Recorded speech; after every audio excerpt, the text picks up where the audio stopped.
Exercice 3 maintenant, toujours à base d'amplificateur opérationnel.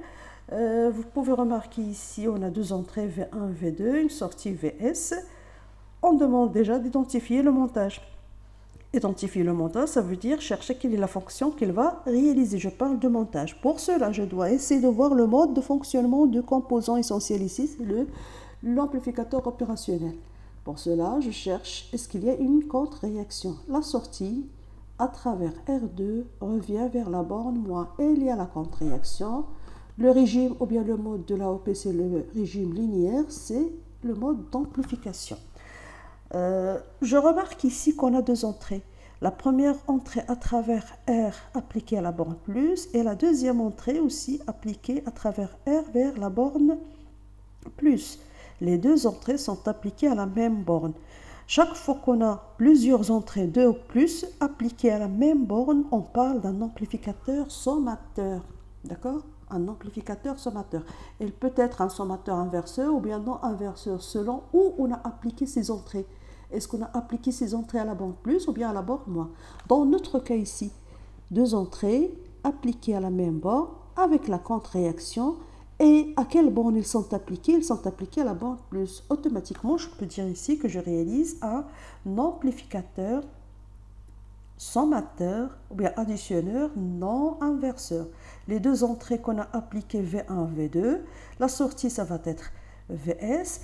Et la liaison entre les deux, c'est ce qu'on attend. Après calcul, c'est ce qu'il faut trouver. VS, la sortie, ça va être égal à un coefficient d'amplification multiplié par V1 plus un autre coefficient d'amplification K2 multiplié par V2 avec K1 et K2 supérieur à 0. Cas particulier, il se peut que K1 soit égal à K2, donc je peux écrire VS égale à K facteur de V1 plus V2, cas particulier.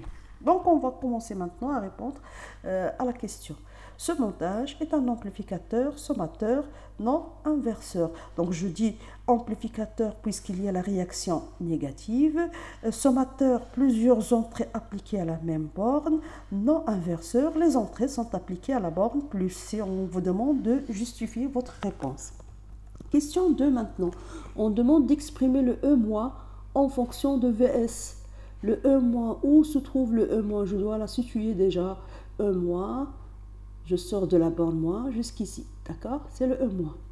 Le E- se trouve finalement aux bornes de R1. Il se trouve le E- dans quelle maille? Cette maille de résistance en série. Le courant I- égale à 0. On travaille toujours avec un amplificateur idéal. Bien sûr, ici, je remarque qu'il y a une tension aux bornes de la totalité des deux résistances. Je peux appliquer le diviseur de tension. La tension VS va se diviser entre le R1 et le R2. Et la portion aux bornes de R1, ce n'est que le E-. Diviseur de tension, le E-, ça va être égal à VS, R1 sur la somme. D'accord? Pour la troisième question, on demande cette fois d'exprimer le E+, en fonction de V1 et V2. Bien sûr, je dois situer où se trouve le E+. Je sors de la borne plus jusqu'à ce que je trouve le nœud ici. C'est le E+. Je remarque que le E+, il est lié à trois branches, à trois tensions, trois potentiels. V2, V1 et la masse. D'accord? Donc finalement, je dois penser à utiliser quelle relation, quel théorème? Théorème de Millman, puisqu'on a ici les trois branches. Avec théorème de Millman, je peux déduire que le E+ sera égal V1 sur R plus V2 sur R plus 0 sur R. 3 branches, donc 3 termes. Et le tout divisé sur 1 sur R plus 1 sur R plus 1 sur R. Lorsque vous trouvez les mêmes valeurs de résistance, c'est uniquement pour la simplification des calculs, d'accord? Donc ici, on peut simplifier par le 0 ici, on va éliminer. On a les valeurs au même dénominateur, donc on retrouve finalement V1 plus V2 sur 3R. On va simplifier par la résistance R. En utilisant le théorème de Millman, bien sûr. Qu'est-ce qu'on demande? On demande le E+, en fonction de V1 plus V2, c'est ce qu'on a trouvé. Quatrième question maintenant, déduire.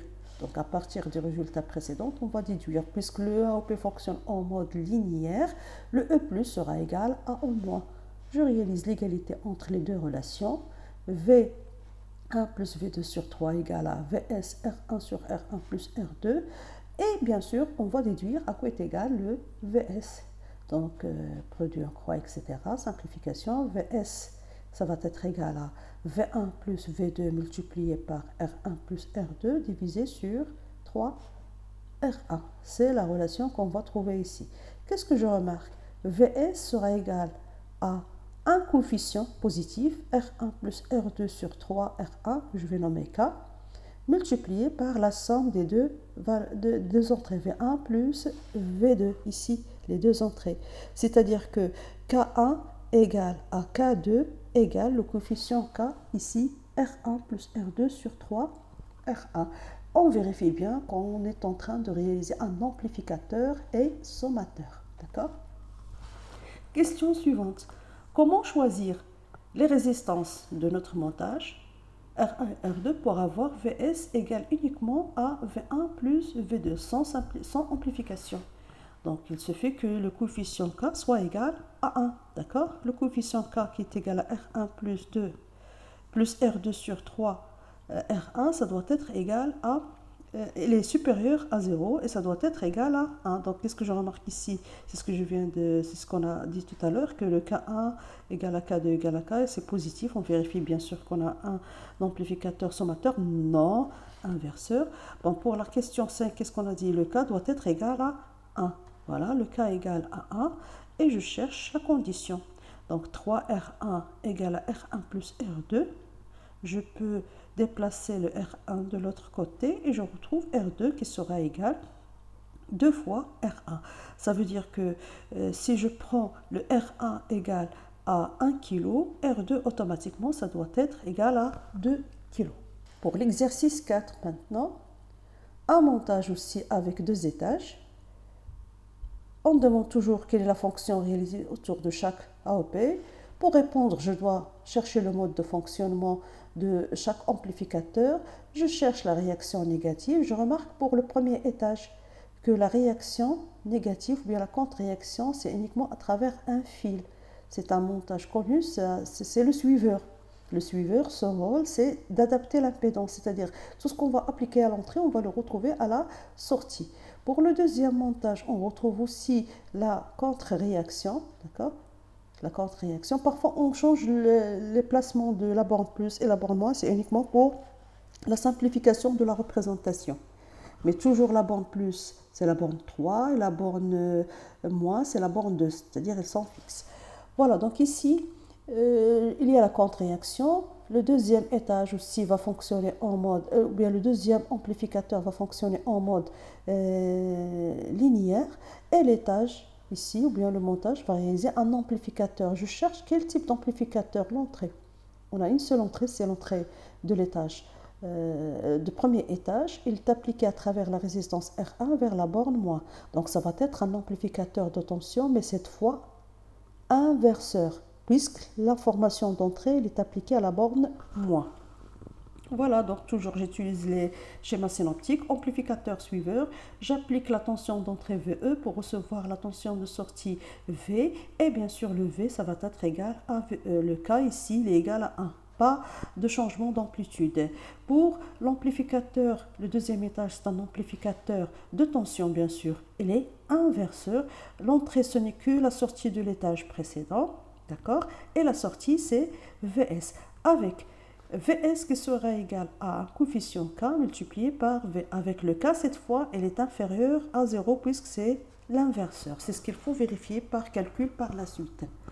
Voilà, donc on peut dire qu'autour de l'AOP1, on réalise un amplificateur suiveur et autour de l'AOP2, on réalise un amplificateur de tension inverseur. Quel est le rôle de suiveur? Pourquoi on va l'utiliser? Puisqu'il ne va pas changer l'information d'entrée.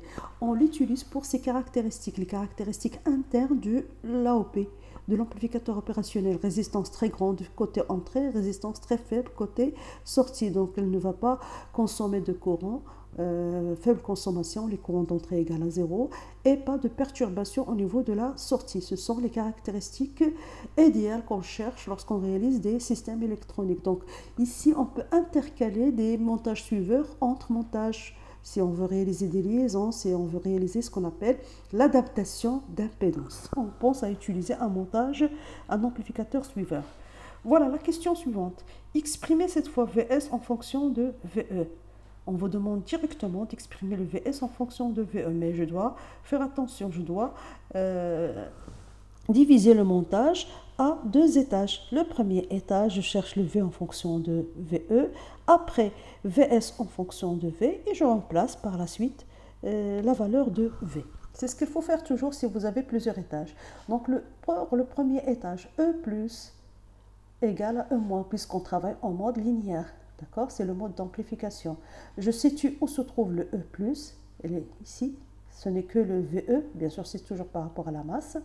Voilà. Le E moins, où se trouve le E moins? C'est un fil, elle me ramène à ce point. Et ce point, ce n'est que la sortie du premier amplificateur. D'accord? Ça veut dire que le E moins, ça va être égal à V. Je réalise l'égalité entre les deux résultats et je trouve que V égale à VE. C'est ce qu'on a déjà donné au départ. On va faire la même chose maintenant pour le deuxième étage pour trouver la liaison entre le VS et l'entrée V. E plus 2 égale à E moins 2. Je vais situer où se trouve le E plus 2, ici. Ce n'est que le 0, on lit directement à travers un fil vers la masse. Où se trouve le E moins maintenant? Ici. Je remarque qu'il est lié au potentiel V et lié aussi au potentiel VS. Bien sûr, c'est toujours par rapport à la masse ici. Les résistances, ils sont en série, mais on a 2 tensions de part et d'autre des deux résistances. Donc, on ne peut pas appliquer le diviseur. On pense à utiliser la superposition bien le Millman. Théorème de superposition. Donc, le E moins, ça va être égal à quoi? Le V multiplié par R2 plus le VS multiplié par le R1 et le tout divisé sur la somme des résistances. C'est ce qu'on obtient ici. V avec le R2, croisement toujours, VS multiplié par le R1 et le tout divisé par R1 plus R2. L'égalité maintenant, l'égalité des deux termes. Qu'est-ce que ça donne? Ce terme sera égal à 0, A sur B égale à 0, donc automatiquement le A sera égal à 0. Ça signifie que VSR1 plus VR2 sera égal à 0. Et je peux déduire à côté égal le VS. Le VS, ça va être égal à moins R2 sur R1 multiplié par V. Si je déplace ce terme dans l'autre côté. Qu'est-ce que je remarque ici? VS égale à un coefficient négatif, puisque les résistances elles sont toujours positives, multiplié par V égale à K fois V, avec le K égale à moins R2 sur R1 inférieur à 0. Qu'est-ce qu'on a dit au départ? Le deuxième étage, ce n'était que l'amplificateur de tension inverseur, c'est-à-dire que VS, on va la retrouver sous forme d'un coefficient multiplié par V avec le coefficient négatif, c'est ce qu'on a trouvé ici. Le coefficient, ce sont les éléments de montage qui ajoutent le coefficient moins R2 sur R1. Bon, je termine, puisqu'on n'a pas encore répondu à la question. On cherche le VS en fonction de VE.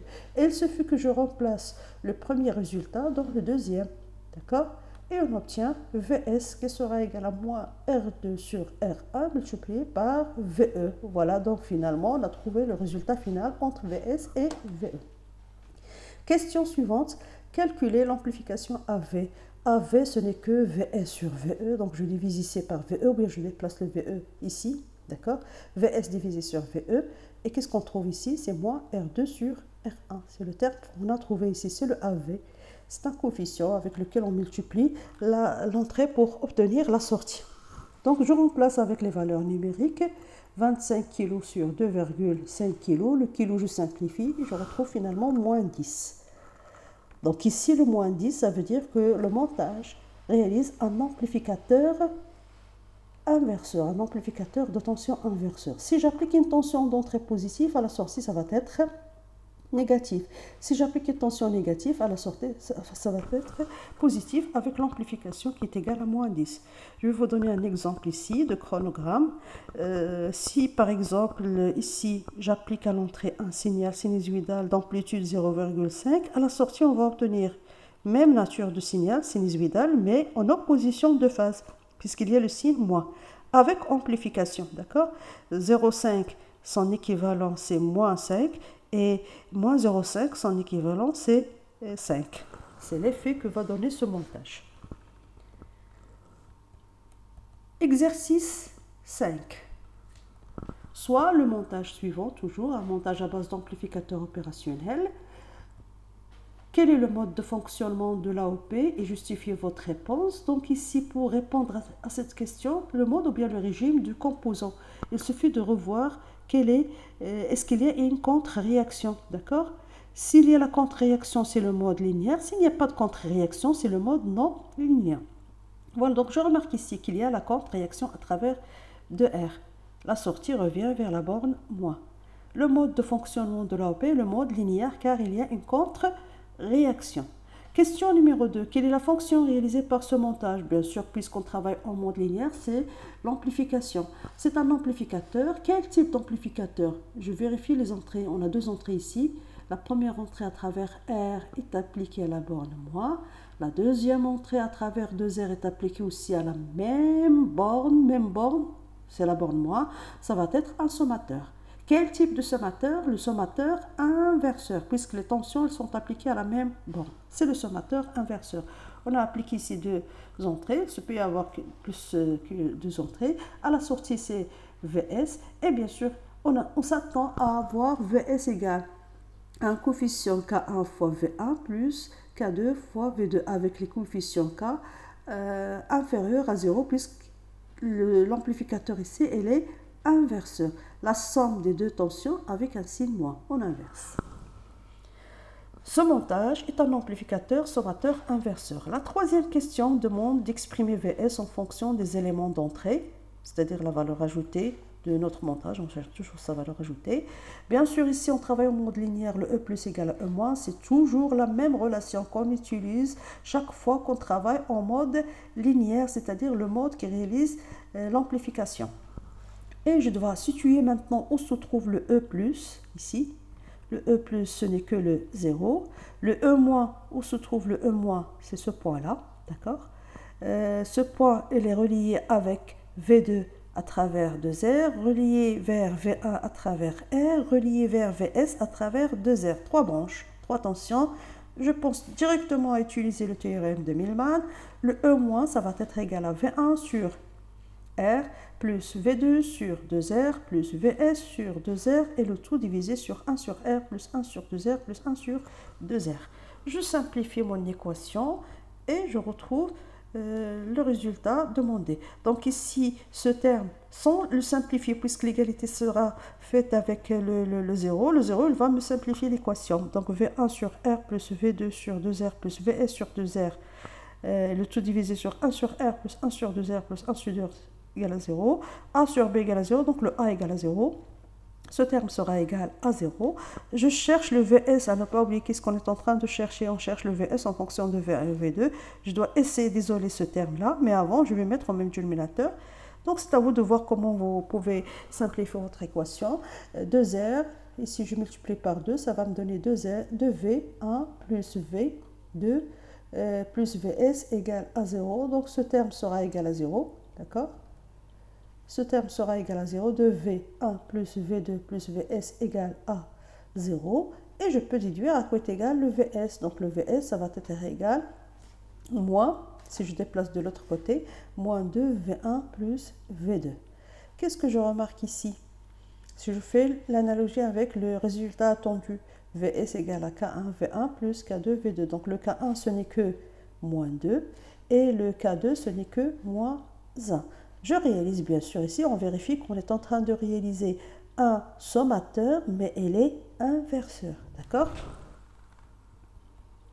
Quatrième question demande de calculer une petite application numérique VS pour les valeurs suivantes. V1 égale à 1 volt, V2 égale à 3 volts. Je remplace. VS égale à moins 2, V1 plus V2. Je remplace et je retrouve finalement moins 5 volts. Merci et à bientôt.